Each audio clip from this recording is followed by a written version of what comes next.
যখন তিস্তাপাড়ের মানুষকে ক্ষুধার্ত রেখে উন্নয়নের নাম করে তামাশা করা হচ্ছিল, তখন তিস্তাপাড়ের এক সিংহ পুরুষ বাঘের মতো গর্জন করে উঠেছিল। তিনি আমাদের আস্থা ও বিশ্বাসের ঠিকানা, আমাদের ভালোবাসার ঠিকানা, এই আন্দোলনের জীবন্ত কিংবদন্তি, আমাদের অভিভাবক। তিনি তিস্তা মহাপরিকল্পনা বাস্তবায়নের যে স্বপ্ন দেখিয়েছেন, সেই স্বপ্নের ফেরিওয়ালা লালমনিরহাট জেলা বিএনপির সভাপতি, সাবেক মন্ত্রী অধ্যক্ষ আসাদুল হাবিব টুলু। আমাদের মাঝে আরো উপস্থিত আছেন বিভিন্ন পর্যায়ে জেলা বিএনপির নেতৃবৃন্দ, উপস্থিত আছেন সম্মানিত সুধীবৃন্দ, উপস্থিত আছেন সাবেক চেয়ারম্যান মেম্বারগণ, উপস্থিত আছেন মা বোনেরা, উপস্থিত আছেন বিএনপির হাতীবান্ধা উপজেলার বিভিন্ন পর্যায়ের নেতৃবৃন্দ এবং অন্যান্য সংগঠনের নেতৃবৃন্দ, হাতীবান্ধার বাসী, এলাকাবাসী, সবাইকে আমার সালাম। আসসালামু আলাইকুম ওয়া রাহমাতুল্লাহি ওয়া বারাকাতুহু। হিন্দু ভাইদের প্রতি আমার আদাব রইল যে তিস্তা মহাপরিকল্পনা বাস্তবায়ন হয়েছে, তাহলে দেখতে পাবেন এই তিস্তা পাড়টা আলোকিত হয়ে উঠেছে।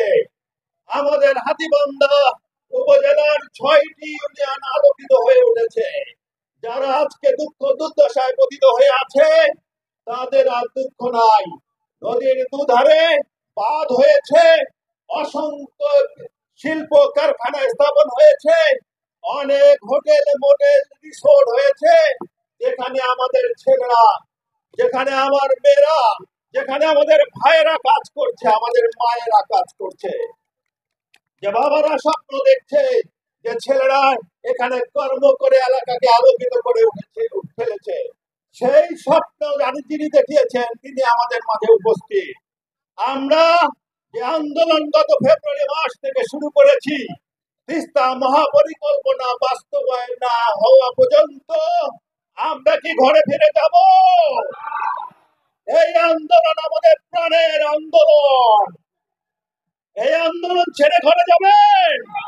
দুহাত তুলে দিল ভাইকে কথা দেন, এই আন্দোলন ওনার পাশে সবসময় থাকবেন ইনশাআল্লাহ। আমার বক্তব্য দীর্ঘায়িত করবো না, সময় খুব সংক্ষিপ্ত। আপনাদেরকে অনুরোধ করি, একটু মানুষও চলে যাবেন না। প্রধান অতিথির বক্তব্য শেষ না হওয়া পর্যন্ত আপনারা এখানে থাকবেন।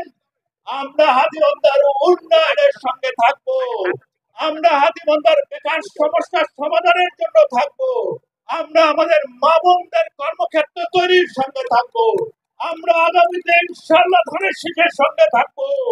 কথা দেন, থাকবেন তো ইনশাআল্লাহ? ভালো থাকবেন। খোদা হাফেজ। বাংলাদেশ জিন্দাবাদ।